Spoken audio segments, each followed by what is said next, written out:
우리 함께 하나님의 말씀 같이 보도록 하겠습니다. 마태복음 20장 17절에서 34절까지의 말씀입니다. 우리 서로를 향해서 예수님 안에서 사랑합니다 라고 인사하도록 하겠습니다. 예수님 안에서 사랑합니다. 예수 안에서 사랑합니다. 아멘. 이 땅에서는 대개 지위가 높고 가진 자, 권력을 가진 자들이 타인 위에 군림을 하면서 집권하려고 하죠. 그 대신엔 지위가 낮고 힘이 없는 자들, 가지지 못한 자들은 권력자들에게 짓눌려 사는 것, 그것이 이 땅의 삶이라 할 수 있을 겁니다. 그러나 천국은 반대라고 할 수가 있어요. 자신을 낮추는 자가 높아지게 되는 거고, 다른 일을 섬기는 자가 큰 자로 세워지는 곳, 그곳이 바로 천국이라 할 수 있습니다. 가장 크고 높으신 예수님께서 자기 목숨을 많은 사람의 토속물로 주기까지 섬김으로 이 땅에 천국을 가지고 오셨습니다. 그리고 천국의 문을 여셨던 것이죠. 그리스도인은 이 역설의 진리에 눈을 항상 뜨려고 해야 한다라는 것입니다. 그리스도인이 세상의 관점으로 살아가면 안 된다라는 것이죠. 성경에서 말하고 있는 권세가 무엇일까 잠깐 한번 살펴보면 이렇습니다. 상대방을 마음대로 다룰 수 있고 복종시킬 수 있는 힘과 세력, 세속적인 것과 크게 다름이 없습니다만 누구와 관련이 되어 있느냐에 따라서 정의가 완전히 달라지는 것을 볼 수 있습니다. 하나님과 관련돼서 권세가라는 단어가 쓰임받을 때는 어떤 의미가 있느냐? 자신이 만드신 피조세계에 대한 보편적이고 영원한 지배력을 갖는다. 왕권에 관련된 것입니다. 하나님이 만드신 모든 것들이 다 하나님의 지배 아래에 놓여 있는 것이다 라는 것을 말하는 것이고요, 이 권세라는 의미가 사람과 관련돼서 쓰일 때는 조금 다르게 됩니다. 이 권세와 권위가 어디에서 왔느냐부터 시작이 되는 겁니다. 이 땅에 있는 모든 권세와 권위는 누구에서부터 오냐면 하나님에게서 오게 되는 거예요. 그렇다고 한다면 이 땅의 권세, 권력, 세력, 이것들을 가지고 있는 모든 사람들은 다 하나님에게서 위임받은 것이다 라고 볼 수가 있습니다. 위임받은 것이 뭐가 있을까요? 이 땅의 통치자들, 국가의 원수들, 위정자들 모두가 다 하나님이 허락해 주었기 때문에 그들이 이제 그 권세를 가지고 나라를 통치하게 되는 것입니다. 또 뭐가 있겠어요? 가정 안에서의 남편의 권세가 다 위임받은 권세예요. 그러니까 우리 여기 남편분들, 저를 포함해서 4분이 계시네요. 이 권세 내가 스스로 가진 건가요? 하나님이 나에게 주신 권세예요. 그 권세를 우리가 다스릴 수 있어야 한다. 부모의 권세도 마찬가지입니다. 내가 부모가 됐으니 당연히 내가 권세가 있는 것이 아니라 하나님이 나에게 허락해 줬기 때문에 내가 권세가 있는 거예요. 함부로 다룰 수 없는 것이다 라고 할 수 있는 것입니다. 유대 종교 지도자들에게 주어진 권세도 마찬가지예요. 그들이 뭔가 있어서가 아니라 하나님이 허락해 줬기 때문에 권세를 가지고 있는 겁니다. 그리고 우리가 이 땅과 온 만물을 다스릴 수 있는 인간이 가지고 있는 권세도 하나님이 우리에게 허락해 줬기 때문에 가지고 있는 권세예요. 내 마음대로 자연 만물을 다스릴 수가 없는 겁니다. 관리하는 것과 다스리는 것, 착취하는 것은 완전히 다른 것이다. 우리가 그래서 불편하지만 분리수거라 이런 것들 많이 하는 것도 우리에게 주신 권세를 가지고 행하는 거예요. 그러니까 소중히 감당할 수 있어야 한다는 것입니다. 불신 세상에 대한 성도의 권세, 자녀의 권세도 내가 잘나서 얻은 것이 아니라 하나님은 나에게 위임해 준 것이다 라는 것입니다. 이것을 항상 명심하고 있어야 한다는 것이에요. 그래서 성도가 가지고 있는 권세가 있습니다. 가정 안에서 세워진 삶의 현장, 직장이든 어디든 간에 크건 작건 나도 모르는 사이에 주어져 있는 권세가 있어요. 이 모든 권세는 다 누구에게서 나에게 준 것이라고요? 하나님이 나에게 어떻게 한 것? 위임해 준 것입니다. 그 말은 무슨 말이냐면 우리는 청직이라는 얘기예요. 청직의 정신으로 이 모든 권세를 섬기는 데 다 쓰라고 주신 것입니다. 그러니 이것 가지고 막 권세를 부리면 안 돼요. 마치 완장 찬 사람처럼 그렇게 해서는 절대는 안 된다는 것입니다. 그러라고 권세를 준 게 아니에요. 엄마가 되게 한 것도 아니고 아빠가 되게 한 것도 아니고 어느 한 직장의 상사가 되게 한 것도 아니고 사장이 되게 한 것도 아니고 목사가 되게 한 것도 아니고 장로, 권사, 집사가 되게 한 것이 아니에요. 다 권세 뭐라고 줬냐면 섬기라고 준 거예요. 섬기는 자의 자세는 어떤 거죠? 자신 스스로를 낮춰야 되는 거예요. 무조건 낮추는 게 섬기는 거예요. 내가 나 자신을 낮추지 않으면 절대로 섬길 수 없습니다. 우리 다우라교회 모든 성도님들은 하나님 주신 모든 위임받은 권세가 그가 무엇이든 간에 섬기는 일에 쓰임받을 수 있기를 예수님의 이름으로 축원합니다. 아멘. 첫 번째 우리 질문 한번 가보겠습니다. 말씀으로 들어가 보면 17절부터 28절까지요.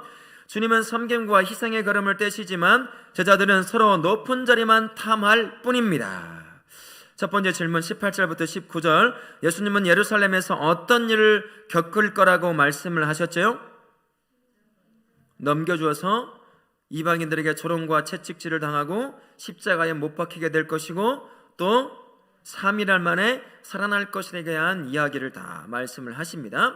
이야기를 듣고 세베대의 두 아들의 어머니가 왔어요. 야고보와 요한의 어머니가 와서 예수님의 구한 것은 무엇이고요? 이 일에 대해서 10 제자가 했던 반응 뭐가 있습니까? 두 형제의 어머니가 구한 것은 뭐죠?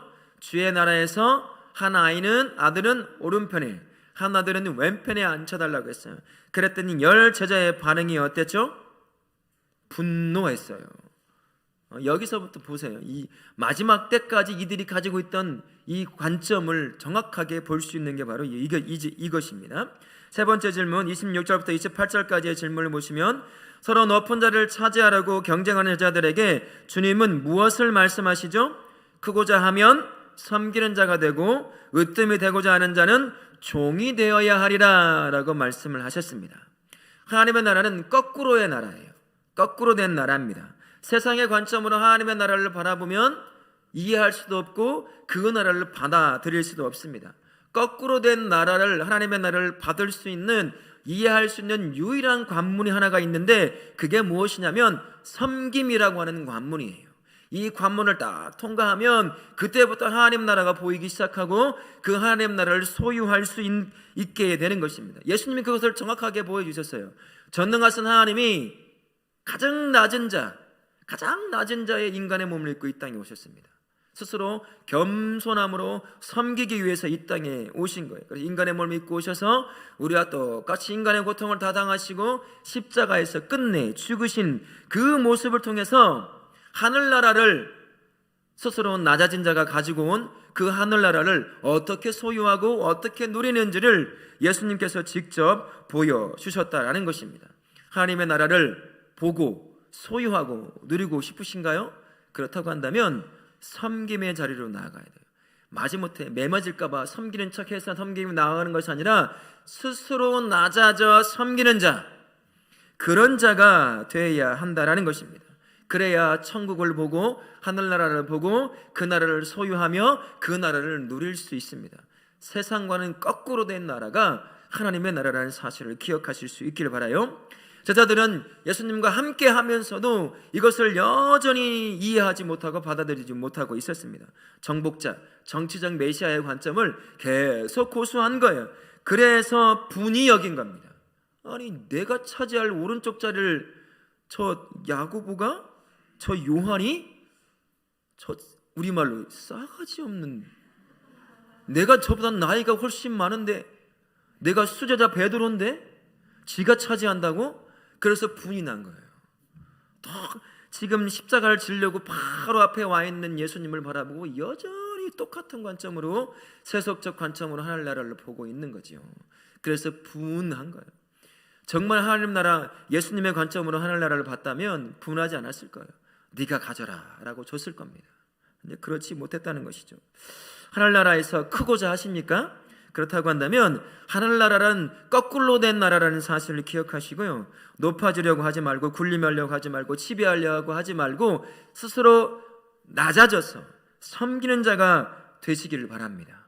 그러면 거꾸로 하늘나라에서는 가장 큰 자요 높은 자로 세워질 줄 믿습니다.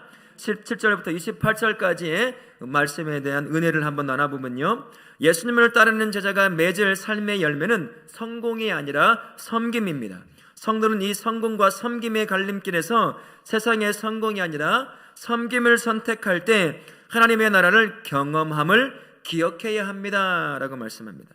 성도는 세상에서 거꾸로 달리는 사람과 같아요. 연어가 알을 낳기 위해서 거친 강물을 거꾸로 올라가듯이 거꾸로 살아가는 사람, 그 사람이 바로 성도의 삶이라 할 수 있습니다. 세상은 나로 하여금 계속해서 올라가라고요. 더 갖고 더 소유하고 더 높은 자리로 계속 올라가라고 합니다. 성공도 하고 부도 얻고 명예도 얻고 학문도 최고의 자리로 올라라 라고 얘기를 하고 부추깁니다.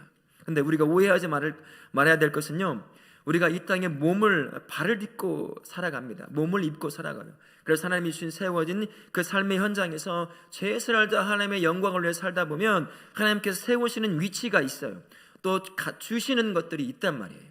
하나님의 영광을 위해서 살다 보면 내가 비록 그것을 원치 않았어도 주께서 세우시고 갖게 하시고 누리게 하시는 그러한 삶의 위치들이 가끔씩 세워질 때가 있다는 것입니다. 그런 것들이 다 나쁜 게 아니에요. 뭐가 문제냐면 그것이 인생의 목적이 될 때가 문제가 되는 것입니다. 그러면 그것이 인생의 목적이 되면 정말 많은 사람이 어려움을 당해요. 희생이 참 많이 따른다는 거예요. 가장 먼저 누구에게 희생이 따를까요? 본인 자신이에요. 거기에 올라가기 위해서 하나님의 백성인데 천국도 누리지도 못하고 그것에 인생을 올인해서 살아가니 천국을 누리라고 줬는데 그것도 못 누리고 살아가는 사람이 돼버리고 마는 겁니다. 그 옆에 있는 가족들은 어떨까요? 여러분, 많은 가족이 그래서 무너지는 거예요. 돈 벌려고, 더 잘 살아보려고, 더 높은 데 올라가 보려고 애를 쓰다 보니 가족도 다 잊어버리고, 그러다 보니 상처투성의 과정이요, 예수께서 자신을 낮추고 섬기러 이 땅에 내려온 그 섬김의 과정과는 너무 거꾸로 돼 있는 과정이라 할 수 있는 겁니다. 예수님은 철저히 자신을 낮춤으로 천국을 이 땅에 임하게 만드신 분이에요. 그래서 천국은 하나님 앞에 스스로 낮추는 자가 들어가는 것이고 소유하는 것이고 누리는 것이 바로 하나님의 나라다라는 것입니다. 그래서 천국을 소유하고 누리고자 한다면 우리가 성공이 아니라 섬김을 선택하는 것, 그것이 필요하다라는 것입니다. 성공을 선택해서 인생을 살다 보면 어느 순간 높은 자리에 올라갈 수도 있어요. 그러나 이미 올라간 사람은 그 다음에 어떻게 해야 될까요? 반드시 내려와야 돼요. 내가 원하건 원치 않건 간에 반드시 내려오게 되어 있다는 것입니다. 근데 그때 내려올 때가 정말 비참하다는 거예요. 스스로 내려오면 존경이라도 받아요. 그러나 누군가 끌어내리면 가장 비참한 사람이 되어버리고 많은 것입니다. 하지만 스스로 낮아져서 천국 안에 들어가 가장 높은 자의 위치에 서워 있는 성도는 절대 내려갈 곳이 없어요. 그냥 가장 높은 위치에 하나님이 세워 놓는 것입니다. 누구도 끌어내릴 수가 없습니다. 스스로 낮아지려고 해도 천국에서는 이미 높아져 있기 때문에 낮아질 곳이 없는 것입니다. 그래서 우리가 섬김을 선택함으로 말미암아 하늘나라에서, 하나님의 나라에서 가장 높은 자여 고귀한 자로 세워지시는 우리 다우라교회 모든 성도님들 되실 수 있기를 예수님의 이름으로 축원합니다. 아멘. 두 번째 은혜 한번 나눠보시면요, 예수님의 제자 공동체는 경쟁과 지배가 아닌 자발적인 희생과 섬김으로 운영되는 곳입니다. 오늘날 세상 조직과 교회 공동체가 어떻게 다른지를 잘 알고 있어야 합니다. 그리고 우리 공동체가 세상 조직과 다른 섬김의 공동체가 되기 위해서 개선되어야 될 부분이 있다고 한다면 개선해야 한다라고 할 수 있을 것입니다. 교회 공동체는 분명히 세상의 조직과는 달라야 한다라는 것 기억하십시오. 그 차이가 어디서 나오느냐? 스스로 섬김에서 나온다라는 것입니다. 낮아진 자들에 의해서 세워진 것이 바로 주님의 몸된 교회 공동체이기 때문인 것입니다. 이를 위해서요, 우리 성도가 한 분 한 분이 정말 많은 것들을 내려놓아야 됩니다. 나이도 내려놓아야 되고요, 사회적 지위도 내려놓아야 됩니다. 교회 안에서 직분 다 내려놓아야 돼요. 내가 권사인데, 내가 장로인데, 내가 목사인데, 내가 집사인데, 신앙 경력도 다 내려놔야 돼. 내가 40년 5대 때 내가 신앙생활을 하는데 무슨 소리를 하고 있느냐, 이것들을 다 내려놓아야 한다라는 것입니다. 나를 내려놓을 때 그제서야 섬김이 생기는 거예요. 혹시 내 안에, 우리 성도님들 안에 이런 마음이 있다고 한다면 바로 그 자리가 회개할 자리라는 것을 기억하십시오. 내가 누군데?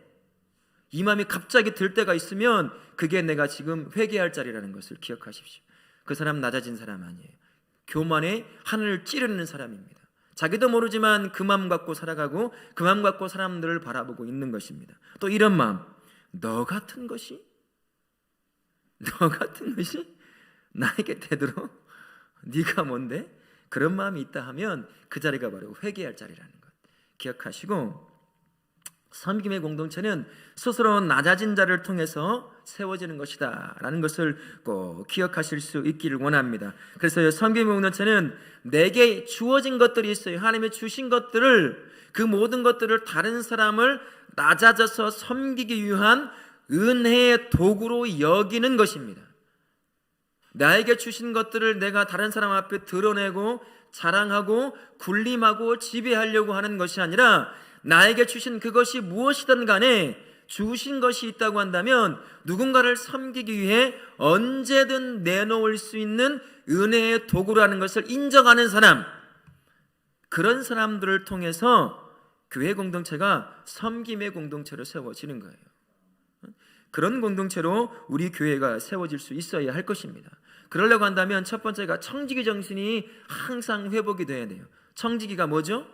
그 사람은 소유권이 없어요. 다 어디서 소유권이 오죠? 하나님께서 주시는 것입니다. 주께서 다 맡기신 거예요. 생명도, 자녀도, 물질도, 건강도, 인생의 목표도, 모든 것도 하나님이 주신 것이라고 하는 것이 이 청지기 정신이에요. 이 정신이 회복되지 않으면 내려놓을 수가 없죠. 내 건데 어떻게 함부로 내려놔요? 아까워서 어떻게 포기할 수 있겠어요? 하지만 청지기는 주인이 너 그거 이걸 위해서 써라 하면 그냥 쓰는 거예요. 이 정신이 회복이 될 때 그제서야 내가 가진 것들을 가지고 낮아져서 누군가를 선한 목적을 가지고 섬길 수 있게 되는 것입니다. 우리 다루게 모든 성도님들 청지기 정신을 회복하실 수 있기를 바랍니다. 혹시나 내 안에 내 것은 내 것이지 라고 하는 마음이 들 때가 있다고 한다면, 주님, 나에게 주신 것 다 주님이 주신 것이죠?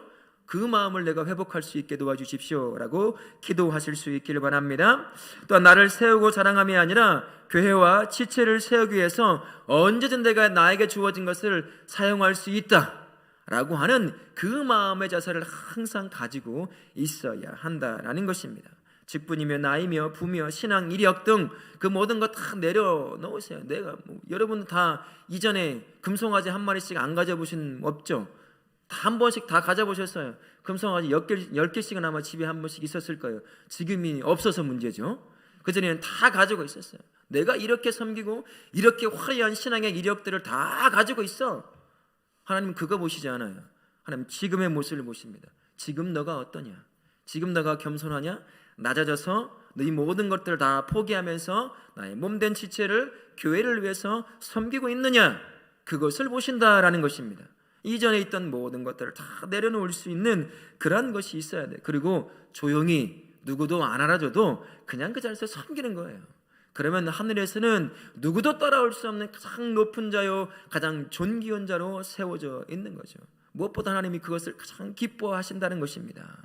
그러니 여러분들이 가지고 있는 것들 다 언제든 하나님이 쓰시겠다고 하면 내려놓을 수 있는 그러한 청지기로서 우리 다우라교회 모든 성도들이 세워지실 수 있기를 예수님의 이름으로 축원합니다. 아멘. 큰 두 번째 29절부터 34절까지의 말씀.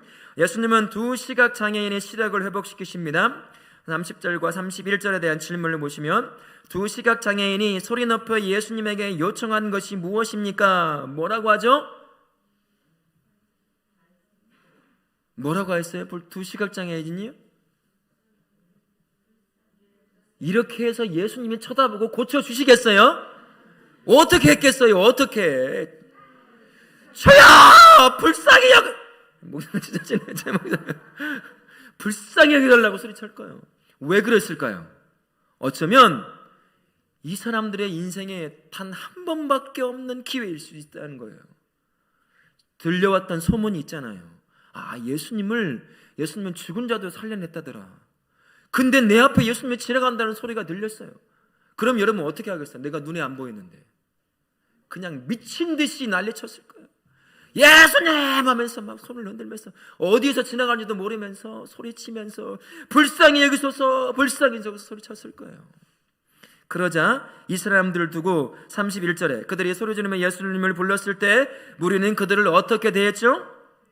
꾸짖어서 잠잠하라 했어요. 어떻게 했을까요? 그렇게 했을까요? 아니에요. 날 때부터 아마 이 사람들은 시각장애자였기 때문에 아마 우리 사회에도 이런 사람들에 대한 편견이 있잖아요. 지금 많이 없어졌지만 아마 저주받은 인생이라고 생각했을 것이고 죄인이라고 생각을 했을 거예요. 죄악이야 이 죄인 같은 사람들아, 어디서 감히 돌에 맞아 죽으려고 지금 선생님이 지나가는데 소리 지르고 있어. 그렇게 아마 강력하게 제재했을 거예요. 그런데 이들은 가만히 있지 않았습니다. 그 소리를 듣자 더 큰 소리를 지른 거예요. 이게 마지막 기회일 수 있기 때문이에요. 예수님이면 이 상황에서, 이 비극적인 인생에서 벗어날 수 있을 거라는 확신이 있었기 때문이에요.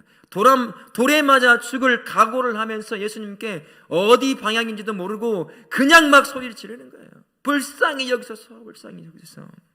그러자 세 번째 34절에 두 시각장애자인이 앞을 본 후에 한 일이 무엇이었습니까? 예수님을 따라갔습니다. 예수님은요, 긍휼이 풍성하신 하나님이십니다.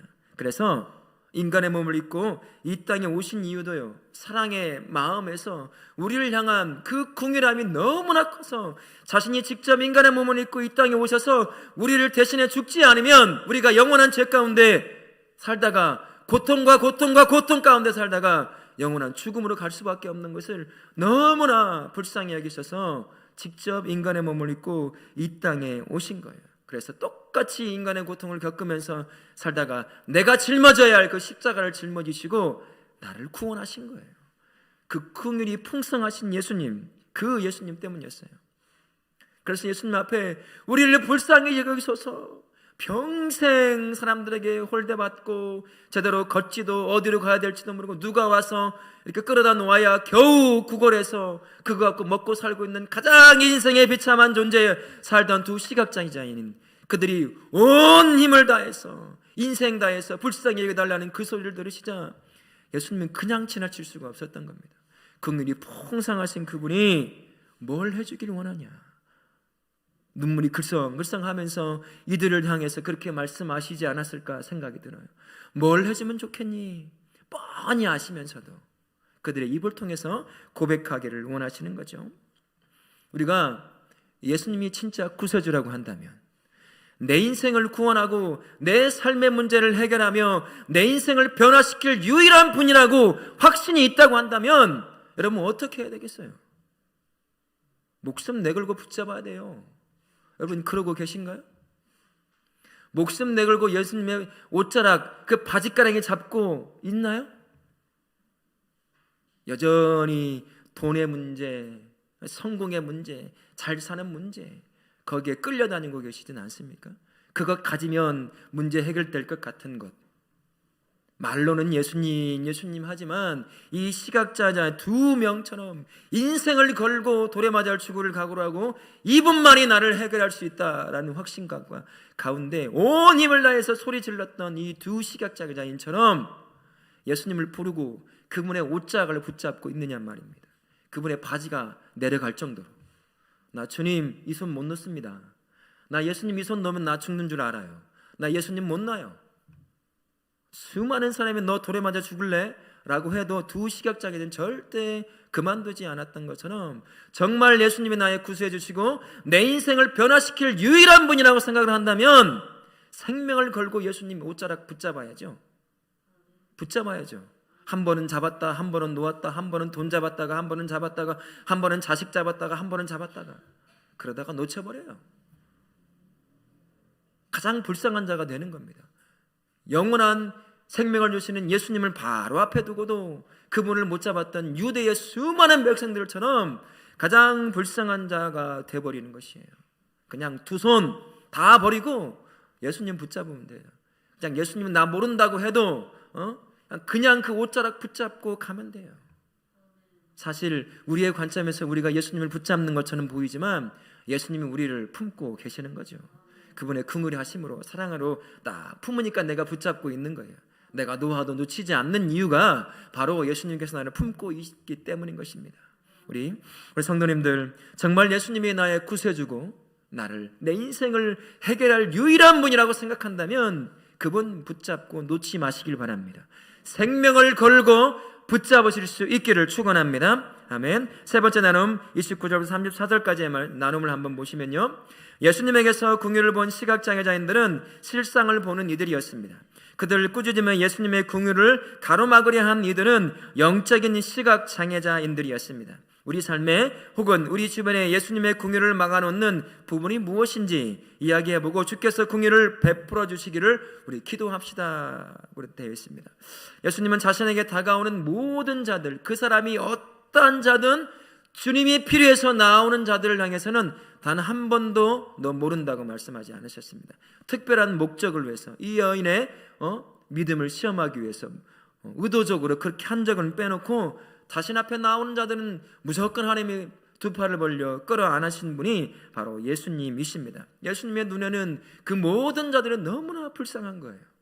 죄 가운데 살다가 고통 가운데 겪다가, 그러면 죽으면 좋은 곳으로라도 가야 될 텐데 그렇지 않고 영원한 죽음으로 갈 수밖에 없는 운명을 타고난 그 연약한 인간들을 바라보며 불쌍함이 멈출 수가 없었던 거예요.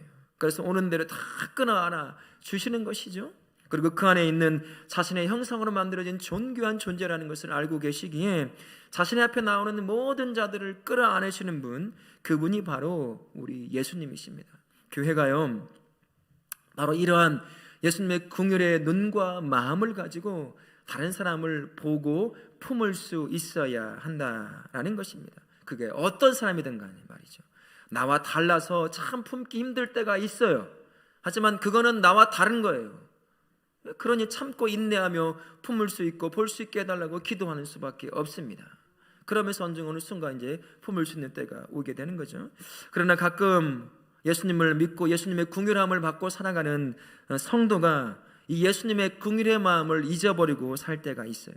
세상의 관점으로 사람을 보기 시작한다는 겁니다. 나에게 얼마나 도움이 될까? 얼마나 능력을 가진 사람일까? 나에게 무엇을 줄 수 있을까?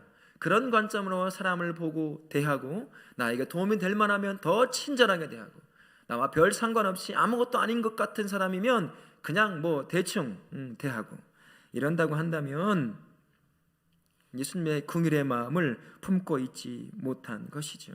그래서 우리가 기도해야 합니다. 주님, 나에게 그 예수님의 긍휼의 마음과 눈을 주십시오 라고 우리가 기도할 수 있어야 한다는 거예요. 더 큰 문제는요, 교회 공동체가 예수님의 긍휼의 마음과 눈을 잃어버릴 때가 있다라는 겁니다. 교회가 자기 바쁘고 덩치를 키우고 재산을 늘리는 데 관심이 있으면 이 교회 주변의 연약한 형제와 자매들, 비록 예수님을 아직 믿지 않지만 그들을 바라볼 수 있는 눈이 사라져버립니다. 그래서 그들을 돌볼 수 있는 그런 교회가 마음의 여유도 눈도 없게 되는 것이죠. 우리가 선교는 참 열심히 해요. 저 멀리 있는 선교사를 돕고 막 그럽니다. 근데 우리가 잘못된 인식을 갖고 있는 것 같은데, 우리는 아니겠지만 누군가는 그럴 수도 있습니다. 선교는 더 고귀한 것이고 하나님이 더 기뻐하는 것이다. 그리고 이 주변에 있는 예수 안 믿는 자들을 향한 우리의 작은 것들을 섬기고 그를 세워가는 것들은 그건 별로다, 이렇게 생각하는 분이 있다고 한다면 그건 절대로 그렇지 않습니다. 우리가 해외로 선교를 향해 나아가는 것처럼 그와 똑같은 중요성과 무게감이 우리 교회 주변에 있는 연약한 사람들 향해서도 똑같이 가야 한다는 것이에요.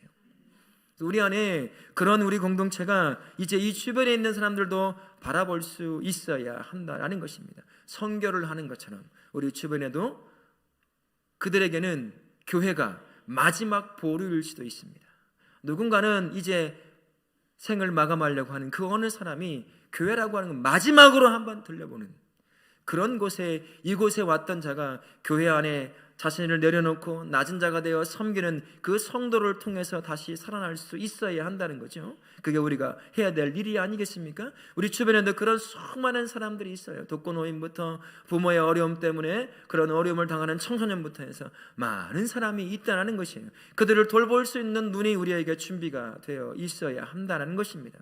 바로 옆에 주어 있는데도 그 사람도 섬기지 못하면서 저 멀리 있는 사람들을 섬긴다, 뭔가 맞지 않는 거잖아요. 우리가 균형을 갖춰야 한다라는 것입니다. 그래서 우리 성도와 교회는요, 예수님의 긍휼의 마음을 가지고 우리 주변에 있는 연약한 자들을 그들을 돕고 일으켜 세울 수 있어야 할 것입니다. 똑같이 해외의 많은 사람들을 섬기는 것처럼 그렇게 똑같은 마음을 가지고 예수님의 긍휼의 마음을 가지고 우리 주변에 있는 연약한 자들을 위로하고, 내가 가진 작은 것들을 모아서 혼자 하기 힘드니까 교회 공동체가 모아서 그들을 섬기고 도와 다시 한번 삶을 살아갈 수 있도록 인도해 주는 것, 그게 바로 예수님의 긍휼의 마음과 눈을 가진 교회 공동체인 줄 믿습니다. 우리 다울학교회가 바로 그렇게 예수님의 긍휼의 마음을 가지고 해외의 많은 사람들을 선교로 섬기는 것과 똑같이 우리 주변에 있는 연약한 자들을 섬겨 세울 수 있기를 예수님의 이름으로 축원합니다. 아멘. 우리 예수님은요, 섬김의 왕이십니다. 저와 우리를 불쌍히 주셔서 우리를 구원해 주기 위해서 가장 낮은 인간의 모습을, 전능하신 하나님이 가장 낮은 인간의 몸을 입고 이 땅에, 스스로 인간의 몸을 입고 이 땅에 오셨어요. 내가 당하는 수많은 고통을 그대로 당하시면서 이 몸을 입고 살아가는 존재가 얼마나 고통스러운지 그것을 친히 경험하신 분이 우리 예수님이십니다. 그리고 끝내 내가 짊어져야 될 십자가를 짊어지시고 죽으신 분, 그분이 바로 우리 예수님이십니다. 죄인인 저와 우리를 영원한 죽음에서 영원한 생명으로 이끌기 위해서 스스로 가장 낮은 자로 낮아져 생명을 다해 우리를 섬겨 우리를 하여금 영원한 생명을 누리게 만드신 것입니다. 우리가 자격이 있어서 예수님의 긍휼을 맛보며 사는 것 아니죠. 그냥 예수님 우리를 사랑하셨기에, 긍휼의 마음을 가지고 우리를 바라보시기에 우리가 그 구원을 누리고 있는 줄 믿습니다. 무한한 긍휼을 가지신 그 예수님의 그 긍휼함을 겪고 있는 우리가 이제는 그 긍휼함을 흘려보낼 수 있어야 하는 것입니다. 예수님이 그러셨던 것처럼 스스로 낮아져서 우리 교회 공동체에 있는 연약한 자를 섬기고 돕고 세워줘야 할 것이고, 내가 세워진 삶의 바로 그 현장에 이웃들의 연약한 자가 있다고 한다면 따뜻한 사랑의 말로 위로하고 세워주고, 내가 가지고 있는 작은 것을 조금 나눠줌으로 말미암아 그들에게 예수 그리스도의 사랑과 생명의 빛을, 생명의 그 힘을 전달해 줌으로 그들을 섬길 수 있어야 할 것입니다. 낮추고 섬기는 자 예수님이 가장 기뻐하십니다. 그리고 그를 하늘나라에서 가장 큰 자로 세워주시는 것이죠. 우리 안에 오는 그 어떤 형제와 자매가 있다 할지라도요, 세상의 관점으로 그들을 바라보는 것이 아니라 주님이 나를 바라보는 그 관점, 그 긍휼의 마음으로 바라보시는 그 관점으로 그 사람들, 어떤 사람이 와도 그 긍휼의 마음과 그 긍휼의 눈으로 바라보고 품음으로 말미암아 그들도 똑같은 예수 안에 사랑을 누리는 자로 우리 다오라 공동체가 세워갈 수 있어야 할 것입니다. 우리 다오라 모든 성도님들은 긍휼의 마음과 눈으로 다른 지체를 보고 세워주시는 복된 성도님의 삶을 사실 수 있기를 예수님의 이름으로 축원합니다. 아멘.